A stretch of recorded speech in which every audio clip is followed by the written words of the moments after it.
Vote bank നോക്കുകയാണെങ്കിൽ നൂറ, അനീഷ്, അനുമോള്, ഷാനവാസ്, നിവിൻ.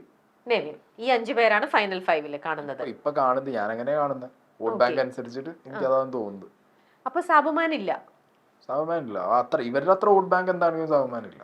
കാരണം എല്ലാരും ചോദിക്കുന്നുണ്ട് സാബുമാൻ എന്താണ് അവിടെ ചെയ്യുന്നത്, ഒരു ഗെയിമും ചെയ്യുന്നില്ല, ടാസ്ക് ഒക്കെ പാർട്ടിസിപ്പേറ്റ് ചെയ്യുന്നുണ്ട്, പക്ഷേ അപ്രതീക്ഷിതമായിട്ട് എവിടുന്നൊക്കെയോ സാബുമാന് വോട്ട് വരുന്നുണ്ട്. പ്രതീക്ഷിതം എന്ന് പറയാൻ പറ്റില്ല.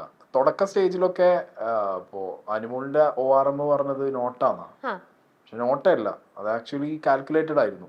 ആദ്യത്തെ കുറച്ച് ആഴ്ചകളിൽ സാബുമാൻ എവിക്ഷനിൽ വരുമ്പോൾ വോട്ട് ഫ്രീ ആയിട്ടിരിക്കുന്ന, നോമിനേഷൻ ഫ്രീ ആയിട്ടിരിക്കുന്നവരുടെ വോട്ട് മറച്ചു കഴിഞ്ഞാൽ അതിലേറെ സ്ട്രോങ് ആയ കണ്ടസ്റ്റൻസ് ഇറങ്ങിപ്പോവും. സാബുമാൻ മുകളിൽ കയറിപ്പോവും.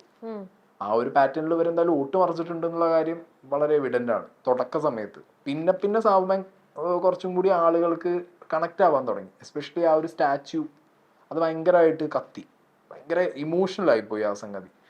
അത് കഴിഞ്ഞതിന് ശേഷം പിന്നെയും മുന്നോട്ട് നോക്കുമ്പോൾ എല്ലാവരും അവിടെ ആകെ കോലാഹലമാണ്. സത്യത്തിൽ ഞാനൊക്കെ അവിടെ ഉള്ള സമയത്ത് നമുക്കറിയാം ഈ ടുവേർഡ്സ് ദ എൻഡ് ഭയങ്കര വൈബായിരിക്കും അതിനകത്ത്. കച്ചറ എന്നൊക്കെ പറഞ്ഞു കഴിഞ്ഞാൽ വളരെ മിനിമൽ ആയിരിക്കും. പേഴ്സണൽ ഗ്രഡ്ജുള്ള ആരെങ്കിലും തമ്മിൽ കച്ചറ ഉണ്ടാക്കുക, അല്ലെങ്കിൽ ഇനിയിപ്പോ 100 ദിവസവും കണ്ടന്റ് പിടിക്കണം എന്ന് വരുന്നവർ കച്ചറ ഉണ്ടാക്കുക എന്നല്ലാതെ ബാക്കി ആരും തമ്മിലടിക്കില്ല.